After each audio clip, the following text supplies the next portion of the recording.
Aaron n'avait presque pas dormi. La nuit s'était étirée comme une punition silencieuse, peuplée de pensées qu'il n'arrivait plus à repousser. Chaque fois qu'il fermait les yeux, le visage de Vaïna revenait, flou mais insistant, mêlé à celui de Sarah, si différent, si lumineux, et pourtant désormais traversé par le doute. À l'hôpital, son corps était présent, mais son esprit semblait déjà ailleurs, comme s'il avait franchi une ligne invisible dont il ne savait plus revenir. Dans le même temps, au commissariat, l'atmosphère était lourde. Karim avait pris l'affaire de la disparition de Vaïna très au sérieux. Il avait contacté sa mère, espérant trouver un point d'ancrage, un détail rassurant. Mais la réponse avait eu l'effet inverse. La femme n'avait pas eu de nouvelles de sa fille depuis plus d'1 mois. La dernière fois qu'elle l'avait vue, tout semblait pourtant aller bien. Aucune dispute, aucun signe avant-coureur. Ce vide, ce silence prolongé, rendait la situation d'autant plus inquiétante. Roxane, de son côté, tentait de faire abstraction de la tension qui s'était installée entre elle et Sarah. Depuis plusieurs jours, elles se parlaient à peine. Roxane avait quitté leur appartement et dormait chez Bar, un choix temporaire, mais révélateur du malaise qui s'était insinué dans leur couple. Elle confia à Karim que la situation était fragile, mais qu'elle refusait de se laisser submerger tant que Vaïna n'était pas retrouvée. Pour elle, l'urgence dépassait leurs problèmes personnels. C'est justement cette urgence qui la poussa à se plonger dans l'analyse du téléphone de Vaïna. L'écran révélait bien plus que de simples appels manqués. Des photos, des vidéos, et surtout, des images de Sarah prises dans l'appartement. La découverte serra le cœur de Roxane. Ce n'était plus seulement une enquête, mais quelque chose de profondément intime qui venait heurter sa vie privée. Quand Roxane confronta Sarah, celle-ci ne chercha pas à esquiver. Elle avoua que Vaïna avait tenté de l'embrasser. Les mots sortirent avec difficulté, chargés de gêne et de lassitude. Sarah précisa qu'elle avait immédiatement mis les choses au clair. Elle n'avait pas cédé, elle n'avait jamais envisagé de tromper Roxane. En prononçant ces phrases, elle cherchait autant à rassurer sa femme qu'à se convaincre elle-même qu'elle avait agi comme il fallait. La discussion dégénéra pourtant rapidement. Les reproches, longtemps contenus, refirent surface. Roxane avait besoin de comprendre, Sarah avait besoin d'être crue. La dispute monta, tendue, presque douloureuse. Puis, à ce moment-là, Sarah parvint à apaiser la situation en rappelant l'essentiel. Vaïna avait disparu. Peu importait leurs blessures personnelles, il fallait la retrouver. Cette priorité commune, fragile mais sincère, permit d'éteindre momentanément l'incendie. À l'hôpital, Victoire observait Aaron avec inquiétude. Elle confia à Soraya qu'elle avait dû lui demander de reporter une opération. Elle le sentait mal, fermé, sur la défensive. Chaque tentative de discussion se heurtait à un mur. Aaron semblait se braquer, comme s'il craignait que le moindre mot ne fasse s'effondrer l'équilibre précaire qu'il essayait de maintenir. Soraya, plus pragmatique, tenta de relativiser, sans pour autant ignorer les signaux d'alarme. Pendant ce temps, la vie quotidienne poursuivait son cours, presque indifférente au drame qui se jouait en arrière-plan. Manon se plaignait de ne plus rien avoir à se mettre et voulait absolument faire du shopping. Nordine, débordée, refusa de l'accompagner pendant sa pause déjeuner. Aurore décida alors de prendre le relais, ravie de partager ce moment avec sa fille. Dans la rue, elle croisèrent Erika, qui jeta son mégot par terre sans se soucier de rien. Manon, déjà à fleur de peau, perdit son sang-froid, avant qu'Aurore ne lui rappelle qu'elle n'était pas en service. À ce moment-là, ailleurs, Georges ruminait. Depuis sa mise à pied, il ne cessait de cogiter. Il confia à Victoire que son mal-être allait bien au-delà de cette sanction. Il ressentait un besoin profond de changement, une envie de renouveau qu'il n'avait jamais osé formuler clairement. Il avoua avoir fait un bilan de compétences en ligne, dont les résultats l'avaient surpris, renouer avec la nature, quitter l'univers trop cérébral de l'informatique. Victoire, sceptique, eut du mal à imaginer Georges loin de ses écrans. Pourtant, Georges avait déjà pris sa décision. Il passerait quelques journées au Madalex, pour essayer. Un travail manuel, concret, presque physique. Bruno accepta de le former, non sans humour, le qualifiant de « Charlie Chaplin », tant son enthousiasme contrastait avec ses difficultés évidentes. Georges, lui, affichait une motivation presque excessive, comme s'il voulait se prouver à lui-même qu'il pouvait tenir. C'est alors que Roxane fit une découverte déterminante. En fouillant plus en profondeur dans le téléphone de Vaïna, elle mit au jour une liste cachée de contacts. La plupart des numéros restaient muets. Un seul répondit, Simon. Derrière ce prénom se cachait le numéro d'Aaron. Plus troublant encore, l'historique révélait un appel de 15 minutes entre eux. 15 minutes qui prenaient soudain une importance capitale. Lorsque Sarah se rendit à l'hôpital pour parler à Aaron, la tension était palpable. Elle l'interrogea sur la disparition de Vaïna. Aaron expliqua qu'il s'était donné rendez-vous dans le bar d'un hôtel. Il devait la retrouver là-bas, mais il n'y était pas allé. Sa voix trahissait un malaise profond, comme si chaque mot était une concession arrachée à sa honte. Non loin de là, Marceau se plaignait auprès de Barr. Dormir sur le canapé à cause de la situation entre Roxane et Sarah commençait à lui détruire le dos. Une remarque presque anodine, mais qui soulignait à quel point les répercussions de cette affaire se propageaient jusque dans les détails les plus banals du quotidien. Pendant ce temps, Vaïna, seule dans une chambre d'hôtel, comptait ses billets. Le geste était mécanique, presque apaisant. Son téléphone vibra. Un numéro inconnu. À l'autre bout du fil, une femme lui annonça qu'elle se verrait devant l'hôtel dans 1 heure, avec l'argent. Vaïna raccrocha sans montrer la moindre peur, comme si ce monde-là lui était devenu familier. Rien de tout cela n'était encore connu de ceux qui s'inquiétaient pour elle. Et pendant que chacun avançait à tâtons, l'ombre de la vérité continuait de s'étendre, prête à engloutir ceux qui pensaient encore pouvoir la contrôler. À ce moment-là, l'inquiétude autour de Vaïna prenait une épaisseur nouvelle, presque étouffante. Les indices s'additionnaient, mais rien ne permettait encore de dessiner une vérité claire. Pour Roxane, chaque donnée analysée devenait une pièce d'un puzzle trop personnel pour rester neutre. Derrière l'écran, elle sentait ses certitudes vaciller, car l'affaire ne concernait plus seulement une disparue, mais son couple, sa confiance, et la frontière fragile entre le professionnel et l'intime. Dans le même temps, Sarah avançait avec une détermination teintée de culpabilité. Elle repensait sans cesse à ce moment où Vaïna avait franchi une limite, à ce baiser esquissé qu'elle avait refusé, et à la manière dont ce geste avait contaminé tout ce qui avait suivi. Elle savait avoir agi correctement, mais la sensation persistante d'avoir été entraînée malgré elle dans quelque chose de trouble la rongeait. Plus elle cherchait à se justifier, plus elle sentait que la situation lui échappait. Roxane, elle, se repliait derrière son ordinateur, cherchant refuge dans la logique et les chiffres. Les 15 minutes de conversation entre Aaron et Vaïna tournaient en boucle dans son esprit. 15 minutes, ce n'était pas un appel anodin. Ce n'était ni un malentendu ni un échange rapide. C'était du temps partagé, suffisamment long pour installer une forme de lien. Elle ne tirait pas encore de conclusion, mais son instinct lui soufflait que ce détail allait tout changer. Au commissariat, Karim observait l'évolution de l'enquête avec une prudence accrue. L'hypothèse d'un simple éloignement volontaire commençait à perdre de sa crédibilité. Trop de zones d'ombre, trop de silence. Le passé récent de Vaïna, ses activités, ses fréquentations, tout devait désormais être examiné sans détour. Et au cœur de ce faisceau de soupçons, un nom revenait avec insistance, Aaron. À l'hôpital, Aaron tentait tant bien que mal de sauver les apparences. Il accomplissait ses gestes avec une précision mécanique, mais son regard fuyait. Chaque couloir lui semblait plus étroit, chaque collègue plus insistant. La peur de voir son secret exposé le rendait nerveux, presque agressif. Il se sentait pris au piège, comme s'il avait glissé dans une situation qu'il n'avait jamais vraiment mesurée. Lorsque Soraya le convoqua au cabinet, le ton fut immédiatement sérieux.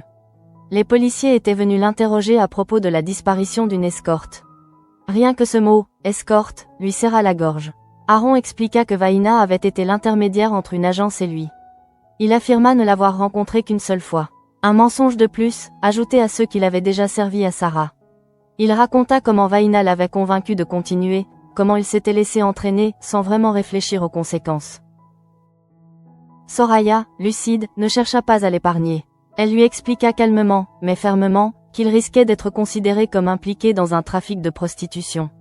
La gravité de ces mots pesa lourdement sur Aaron. Il baissa les yeux, conscient que la situation lui échappait totalement. Il avoua avoir voulu dire la vérité plus tôt, mais la honte avait été plus forte. Cette honte qui le paralysait encore, l'empêchant de se défendre correctement. Pendant ce temps, Sarah poursuivait ses recherches, animée par une urgence presque viscérale. Elle retrouva Vaïna devant un hôtel. La jeune femme semblait sur la défensive, le regard dur, fermée à toute tentative d'approche. Sarah lui dit qu'elle savait tout, qu'elle voulait l'aider. Les mots sortirent avec sincérité, mais ils se heurtèrent à un mur. Vaïna la repoussa froidement, affirmant n'avoir peur de personne. Il n'y avait ni gratitude ni soulagement dans sa voix, seulement une assurance provocante, presque inquiétante. À cet instant précis, Karen assista à l'échange.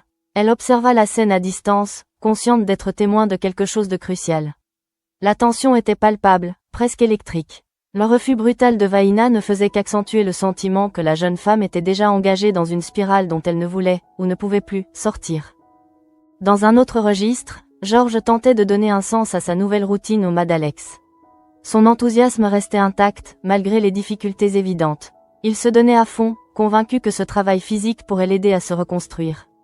Alex, amusé, paria avec Bruno qu'il ne tiendrait pas plus de 2 jours.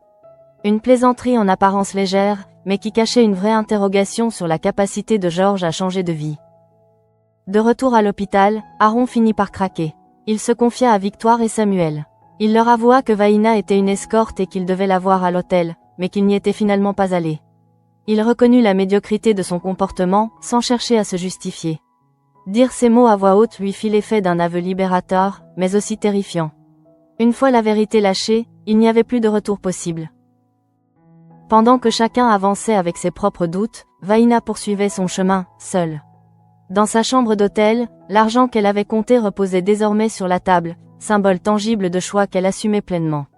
Le rendez-vous annoncé au téléphone approchait. 1 heure. Un délai court, chargé de promesses et de menaces silencieuses. Et tandis que la ville continuait de vivre, indifférente en apparence, les fils invisibles reliant ses destins se resserraient inexorablement, annonçant des conséquences que plus personne ne pourrait éviter. Dans le même temps, le malaise autour d'Aaron prenait une dimension plus lourde encore, presque écrasante. Une fois la vérité partiellement révélée à Victoire et Samuel, il ne pouvait plus faire semblant. Le regard de ses collègues avait changé, même s'il s'efforçait de rester professionnel. Aaron sentait confusément que la ligne qu'il avait franchie n'était pas seulement morale, mais profondément destructrice pour l'image qu'il avait de lui-même. Il repensait à la manière dont tout avait commencé. À ce besoin de combler un vide, à cette décision prise sans mesurer les conséquences, comme un geste isolé qu'il croyait pouvoir contrôler. Désormais, chaque détail revenait le frapper avec violence. Le rendez-vous à l'hôtel, l'appel téléphonique prolongé, les mensonges répétés. Tout prenait une cohérence inquiétante, dessinant un enchaînement dont il se retrouvait prisonnier. À l'extérieur, l'enquête avançait lentement, mais sûrement. Karim savait que le temps jouait contre eux. Plus Vaïna restait introuvable, plus les hypothèses les plus sombres gagnaient du terrain. Il sentait aussi que cette affaire touchait à quelque chose de sensible, où les responsabilités individuelles se mêlaient à des réseaux plus vastes, moins visibles. La prudence était de mise, mais l'urgence dictait ses choix. Roxane, elle, oscillait entre maîtrise et épuisement.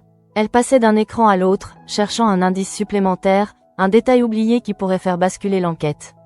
Pourtant, derrière cette concentration apparente, une inquiétude sourde persistait. Elle se demandait jusqu'où l'implication d'Aaron pouvait aller, et surtout, quelles répercussions cela aurait sur Sarah.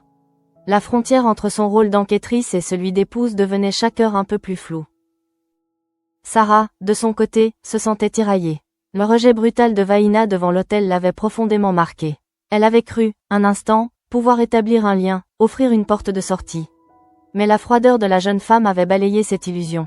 Sarah avait perçu quelque chose d'inquiétant dans son attitude, une forme de défi, presque une provocation, comme si Vaïna avançait en terrain connu, sans craindre les conséquences. Cette certitude troublante ne cessait de la hanter. Vaïna ne semblait pas agir comme quelqu'un de paniqué ou de menacé. Au contraire, elle affichait une assurance dérangeante, renforçant l'idée qu'elle n'était pas seulement une victime potentielle, mais aussi une actrice consciente de ce qui se jouait autour d'elle. Sarah comprenait alors que l'aider serait plus complexe qu'elle ne l'avait imaginé. À l'hôpital, Soraya réfléchissait déjà au scénario juridique possible.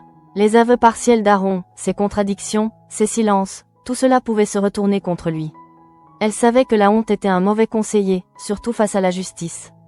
Plus Aaron tarderait à dire toute la vérité, plus sa situation deviendrait fragile. Pourtant, elle percevait aussi son effondrement intérieur, cette peur panique de perdre ce qui lui restait de dignité. Dans un registre plus léger en apparence, Georges poursuivait son immersion au Mad Alex. Il s'acharnait, maladroit mais volontaire, refusant d'abandonner malgré les regards amusés. Cette reconversion improvisée lui donnait l'illusion d'un nouveau départ, d'une respiration loin des écrans et des dossiers. Mais sous cet enthousiasme, une fatigue sourde se faisait sentir, comme si son corps rappelait à son esprit que changer de vie ne se faisait pas sans heurts. Pendant ce temps, la situation de Vaïna évoluait dans l'ombre. Le rendez-vous mystérieux approchait. Dans sa chambre d'hôtel, elle semblait étonnamment calme, presque détachée. L'argent posé devant elle n'était pas seulement une récompense, mais la preuve tangible de choix assumés. Chaque billet compté renforçait son sentiment de contrôle, même si, en réalité, ce contrôle pouvait n'être qu'une illusion fragile. Alors que les minutes s'égrenaient, chacun avançait sur une ligne de crête. Les décisions prises, ou évitées, allaient bientôt produire leurs effets. Aaron sentait que le piège se refermait. Sarah comprenait que la vérité était plus sombre qu'elle ne l'avait imaginé. Roxane pressentait que les prochains éléments allaient bouleverser l'équilibre déjà précaire de leur couple.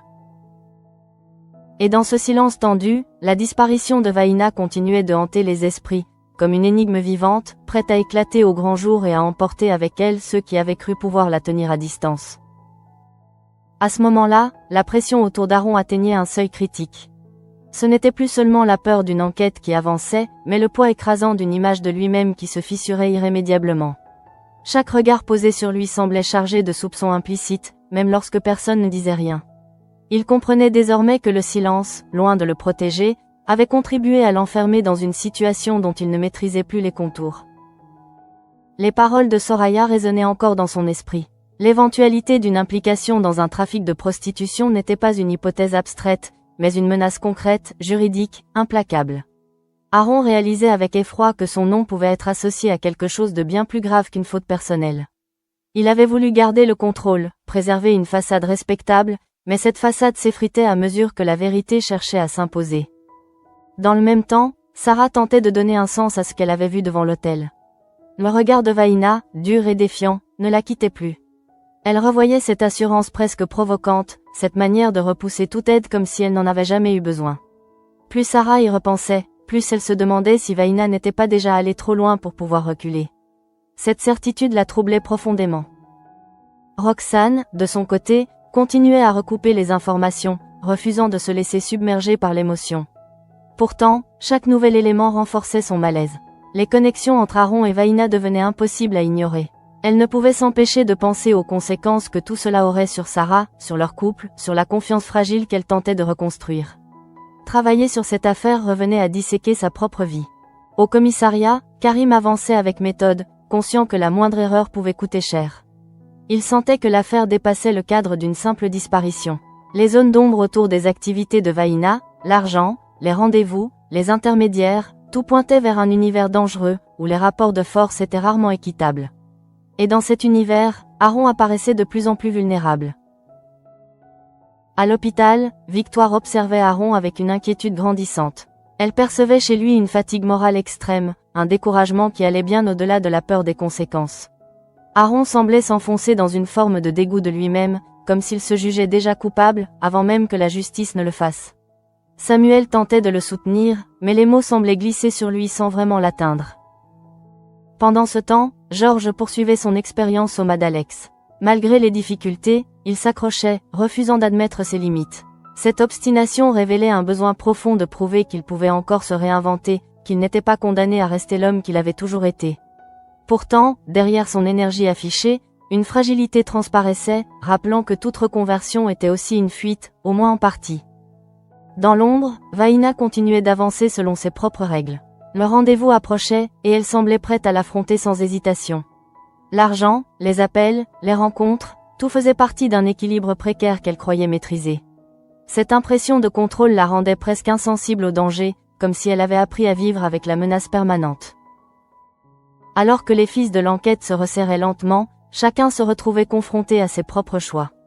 Aaron comprenait que mentir encore serait fatal, mais dire toute la vérité signifiait affronter une honte qu'il n'avait jamais connue. Sarah pressentait que son désir d'aider Vaïna risquait de la mettre en danger émotionnellement. Roxane savait que l'affaire allait laisser des traces durables, quelles qu'en soient les issues.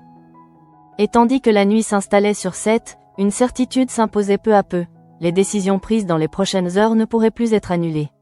La disparition de Vaïna n'était plus seulement une énigme à résoudre, mais le révélateur brutal de failles profondes, prêtes à éclater au grand jour.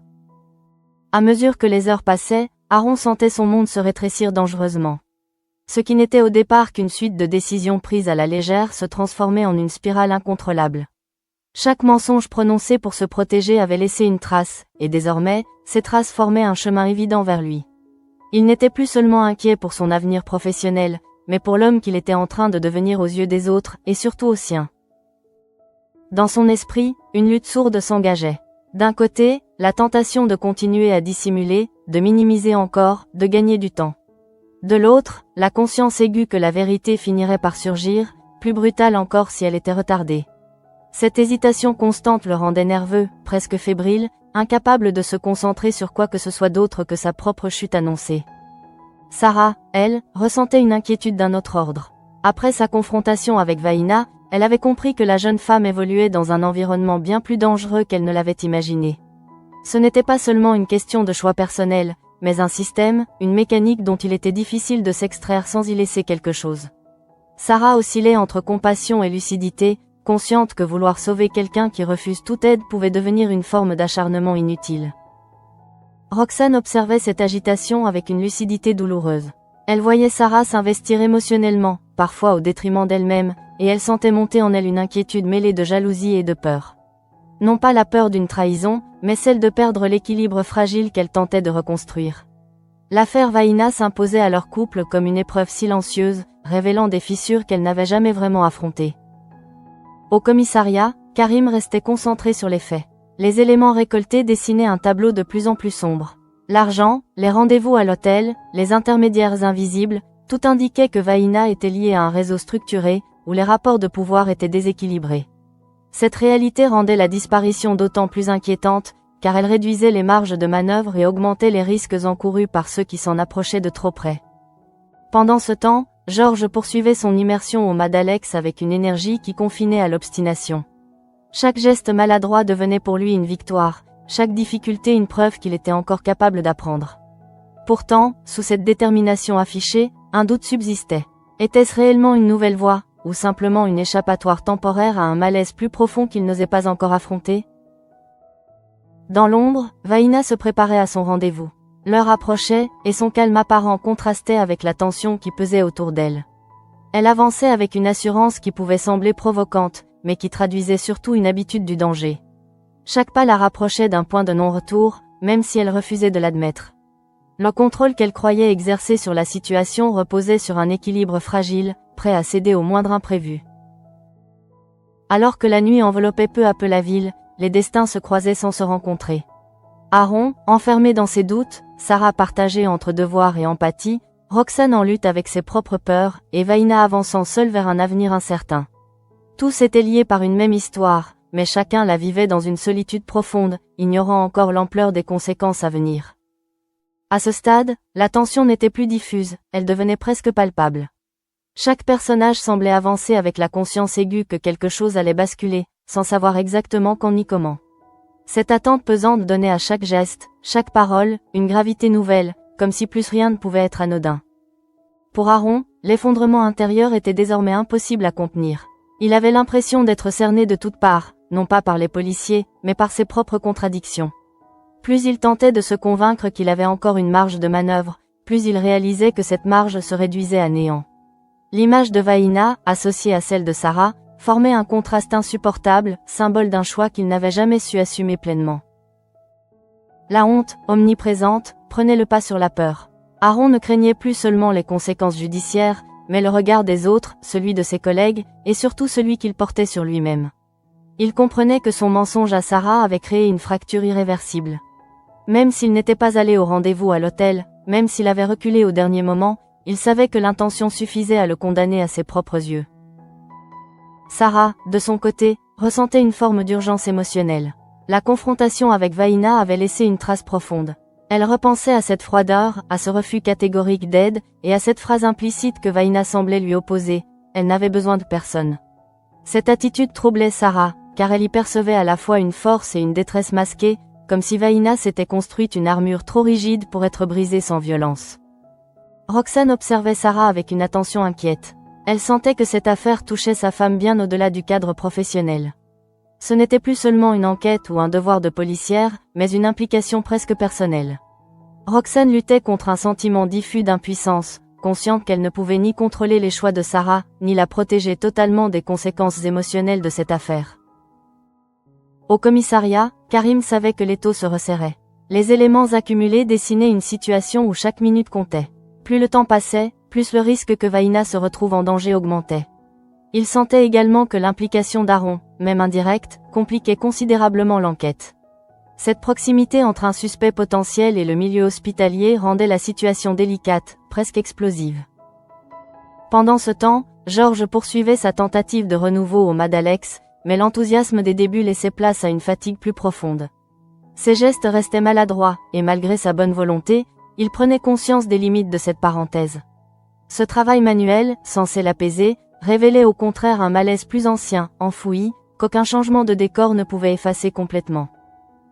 Dans l'ombre, Vaïna s'approchait inexorablement du moment décisif. Le rendez-vous annoncé devenait une réalité imminente. Son calme apparent masquait une tension intérieure qu'elle refusait de reconnaître. Chaque pas vers l'hôtel renforçait l'idée qu'elle avait déjà trop investi pour reculer. L'argent, les contacts, les silences, tout l'avait conduite là, sur une ligne fragile entre contrôle et perte totale de maîtrise. Alors que la nuit avançait, un sentiment commun se dessinait. Il n'y aurait plus de retour en arrière. Les choix faits, les vérités tues, les aides refusées allaient produire leurs effets. Aaron le savait, Sarah le pressentait, Roxane le redoutait, et Vaïna avançait comme si elle avait accepté cette fatalité. Et dans ce climat étouffant, une seule certitude demeurait, la résolution de cette affaire ne laisserait personne indemne. À ce moment-là, tout semblait converger vers un point de rupture inévitable. Les non-dits accumulés, les décisions reportées, les vérités fragmentées formaient désormais un ensemble cohérent, prêt à exploser. Chacun avançait avec la sensation trouble d'avoir franchi un seuil invisible, au-delà duquel plus rien ne pourrait être réparé comme avant. Aaron se retrouvait face à lui-même, vidé, presque résigné. Après avoir avoué à Victoire et Samuel la réalité de sa relation avec Vaïna, il ne lui restait plus qu'un sentiment dominant, la honte. Une honte lourde, tenace, qui ne venait pas seulement de ses actes, mais de sa lâcheté à les assumer plus tôt. Il savait que ses mensonges avaient aggravé la situation, et que cette spirale l'avait entraîné bien plus loin qu'il ne l'aurait imaginé. Il n'avait pas seulement compromis sa réputation, mais aussi sa capacité à se regarder sans détour. Pour Sarah, la confrontation avec Vaïna demeurait gravée comme une scène clé, presque fondatrice. Elle avait voulu aider, comprendre, tendre la main. Mais le rejet brutal qu'elle avait subi l'obligeait à accepter une vérité difficile, on ne sauve pas quelqu'un contre sa volonté. Vaïna n'était ni une victime passive ni une femme prête à se confier. Elle avançait selon ses propres règles, avec une détermination inquiétante qui laissait peu de place à l'intervention extérieure. Roxane, témoin et actrice malgré elle, prenait conscience de l'impact durable de cette affaire sur son couple. Les tensions avec Sarah n'étaient pas seulement liées à Vaïna, mais à ce que cette situation révélait de leur fragilité respective. Elle comprenait que la confiance, une fois ébranlée, demandait bien plus qu'une vérité partielle pour être restaurée. Pourtant, malgré la douleur et la fatigue, une priorité restait intacte, retrouver Vaïna avant qu'il ne soit trop tard. Au commissariat, Karim poursuivait son travail avec la rigueur que la situation exigeait. Les éléments rassemblés dessinaient une réalité sombre, où l'argent, les intermédiaires et les rendez-vous secrets s'entremêlaient dangereusement. L'enquête prenait une tournure plus grave, laissant entrevoir un réseau dont Vaïna faisait partie, volontairement ou non. Chaque minute qui passait renforçait l'urgence d'agir, même si les réponses tardaient à venir. Pendant ce temps, Georges continuait son expérience au Madalex, mais l'illusion d'un renouveau facile se dissipait. La fatigue physique, les maladresses répétées, et le regard amusé de ceux qui l'entouraient lui rappelaient que changer de vie ne suffisait pas à effacer un mal-être profond. Cette tentative de reconversion révélait surtout son besoin de sens, et la difficulté d'en trouver un nouveau lorsque l'ancien s'est effondré. Et puis, il y avait Vaïna. Seule, déterminée, presque provocante. Dans sa chambre d'hôtel, l'argent compté, les appels reçus, le rendez-vous imminent, tout témoignait d'un choix assumé, mais dangereux. Lorsqu'elle reçut cet appel d'un numéro inconnu, annonçant une rencontre avec de l'argent à la clé, elle n'hésita pas. Cette absence de peur, cette assurance glaciale, donnait le sentiment qu'elle avait déjà accepté les règles du jeu, quelles qu'en soient les conséquences. Lorsque Sarah la retrouva à la sortie de l'hôtel, l'échange fut bref, tendu, sans concession. Sarah affirma savoir, vouloir aider. Vaïna la repoussa avec une froideur déconcertante, répétant qu'elle n'avait peur de personne. Karen, témoin silencieux de la scène, sentit immédiatement la gravité de ce qui se jouait là. Ce face-à-face marquait une frontière nette, celle entre ceux qui cherchent encore une issue et ceux qui avancent sans regarder en arrière. À cet instant précis, tout restait en suspens. La disparition de Vaïna, l'effondrement moral d'Aaron, les tensions entre Sarah et Roxane, les doutes de Georges, rien n'était résolu. Mais une certitude s'imposait, les choix faits jusque-là allaient produire des conséquences irréversibles. Le calme apparent n'était qu'un prélude, et derrière chaque silence se cachait la promesse d'un choc à venir.